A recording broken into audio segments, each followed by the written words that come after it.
2025年全球經濟風起雲湧，特朗普突然間向全球加徵關稅，但隨住關稅一再延期，市場又回復穩定。舊年美國繼續減息，全年合計減息0.75%，溫和嘅減息令到美元慢慢轉弱。股市方面，美國道指全年升咗13%，納指再高啲升咗20%。延續住咁樣嘅狀況，2026年嘅經濟發展有啲乜嘢值得留意呢？今日就同大家講下。Hello，大家好，我係希亞。2026年先同大家講聲新年快樂，希望大家喺2026年事事順利。今次嘅影片就會同大家拆解下新嘅一年值得留意嘅3個投資主題，包括就係 AI 人工智能。喺而家呢一個減息週期，美元貶值下資金嘅去向，同埋講下一啲避險嘅投資。首先就係 AI 人工智能 ，AI 一定繼續係2026年嘅投資焦點。AI 已經被認定為人類歷史上嘅第4次工業革命，係會完全顛覆全球嘅生產同埋工作模式。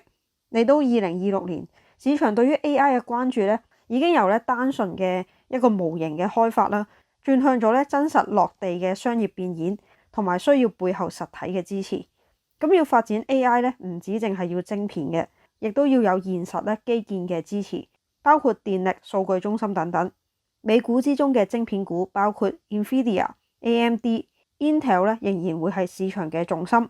OpenAI 嘅 ChatGPT 成為咗全球最多人用嘅生成式 AI。Google 就推出咗 Gemini，係全面整合咗搜尋、辦公同埋 Android 嘅生態。而微軟 Microsoft 亦都將 AI 直接嵌入去 Office、Windows 同埋佢嘅企業系統裏邊。AI 嘅應用係會變得越嚟越頻繁。同時 AI 都係中美科技嘅博弈裏邊其中一環。美國雖然喺高端嘅 AI 晶片同埋研發上面係長期領先，但中國亦都加快建立佢自己嘅算力系統，研發AI 晶片。所以自主研發同埋國產替代將會係中國同埋香港喺新一年呢一個投資市場裏邊持續關注嘅主題之一。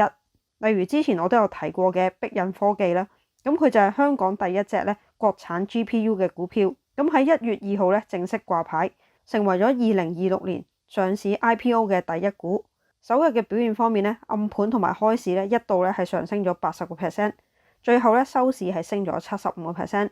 如果新股係抽中嘅話一手賬面就賺緊3000蚊。碧印科技被稱為國產 GPU 嘅4小龍之一，同其他3間相比碧印科技主攻高端通用嘅 GPU 同埋AI 算力晶片。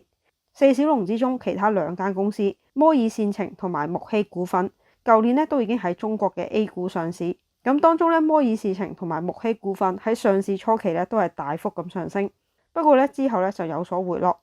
但睇翻2隻股票嘅市值都係超過2000億嘅。咁睇翻碧印科技嘅定位對呢個技術嘅要求係更加之高，而歷史嘅收入規模就較其他嘅3間公司係細啲。由2024年先至開始有一啲較大嘅訂單。碧印科技而家嘅收入規模對比其他3間係低啲嘅，所以碧印科技主要係以長遠發展為目標啦。短期商業變現嘅能力可能就會弱一啲。如果比起其他嗰2間公司市值以50% 去折讓嘅話，都可以達到1000億嘅市值。所以以現階段嚟講股價仍然係有上升嘅空間。咁國產嘅 GPU 同香港有啲咩關係呢？原來鄭志剛喺2021年嘅時候已經係有參與碧印科技 PB 輪嘅融資，以當時每股嘅成本係4.57港元去計淨係以碧印科技上市嘅時候每股19.6蚊去計嘅話，鄭志剛喺賬面上面已經勁賺3倍啦，都仲未計而家上咗市之後再升嘅嗰啲部分。另外鄭志剛有份嘅資本平台都有參與碧印科技 B 輪嘅融資，賬面上亦都獲利超過1倍。咁有關嘅資本平台係投資咗15間嘅公司，有7間已經排緊隊喺香港美國同埋中國內地上市。咁當中香港上市嘅就佔咗4-5間，所以碧印科技只係一個開始嚟嘅啫。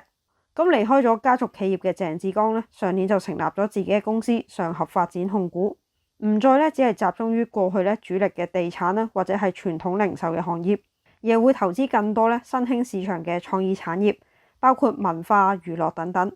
咁幾個星期前上合發展就宣布正式進軍中東同埋北非嘅市場，同杜拜嘅地產巨擘雅菲集團達成咧戰略合作，咁為雅菲集團旗下嘅商場雅菲城咧提供文化娛樂項目同埋咧一啲 IP 嘅限定活動，並會將香港同埋內地嘅新消費品牌同埋文化產業 IP 咧引入去中東嘅市場。咁好多人對於鄭志剛嘅印象都係中意藝術啦，但原來佢都好熱衷一啲高新科技嘅投資。佢喺之前咧已經積極咁樣參與科技初創企業嘅早期投資啦，成功投資過小紅書、小鵬汽車同埋滴灌通等等嘅案例，咁都證明剛仔咧喺投資初創企業方面啊係真係咧幾有眼光。跟住咧呢一啲有科技視野嘅早期資本咧去揾一啲新股嘅機會。咁咧都係2026年喺港股之中尋寶嘅一啲啟示啦。第二要留意嘅就係美國減息同埋美元貶值嘅趨勢。美國減息咧會令資金流出美元啦，去尋找其他嘅投資機會。對於咧亞洲啦，包括香港嘅市場咧，其實係一個重新被評估嘅機會。2025年恒指咧係升咗5500幾點，達到咧27%，年內最高位咧係去到27000幾點。反映咧資金已經開始咧重新流入翻港股。舊年咧香港亦都重回咧 IPO 全球第一位。2026年咧仍然有好多嘅企業咧係排隊上市，不過大部分上市嘅都係中資股。港股嘅表現最終係會點樣呢？好大程度都要睇下內地嘅經濟狀況。我個人嘅評估咧，要上3萬點咧，其實都唔係咁容易。第三就係一啲避險嘅投資，美元貶值咧，加上地緣政治嘅影響。咁無論幾時咧，都有人會想揾一啲穩定嘅投資嘅。貨幣方面，英鎊對美元舊年全年咧就上升咗超過8%，歐元對美金咧更加係升咗14%。喺美元貶值之下咧，由於歐洲央行咧減息嘅週期已經完結，相信歐洲咧喺下一年咧係仍然會維持利息不變嘅。咁歐元咧就反而更加可能成為咧資金停靠嘅一個選擇。2026年歐元對美金咧有機會挑戰1.25嘅水平，對翻做港紙咧，即係每1蚊歐元就有機會咧換到接近9.74蚊嘅港紙，比起而家咧9.13嘅港紙咧係上升咗6%嘅。至於日元咧，本來就係公認避險嘅貨幣，但因為咧新任首相高市早苗咧傾向貨幣寬鬆嘅政策啦，加上咧市場對於日本經濟嘅增長咧係有保留嘅，即使最近加息啦。但日元咧喺過去一段時間咧仍然係偏弱嘅，對港紙咧亦都跌穿咗5算，所以日元避險嘅功能咧喺短時間內咧係可能會被削弱。最後就講下黃金，2025年咧金價大升，升咗咧超過60%，係因為咧各國嘅央行啦，特別係新興嘅市場咧都開始有一啲結構性嘅轉向，就係將外匯儲備由美元咧轉做黃金。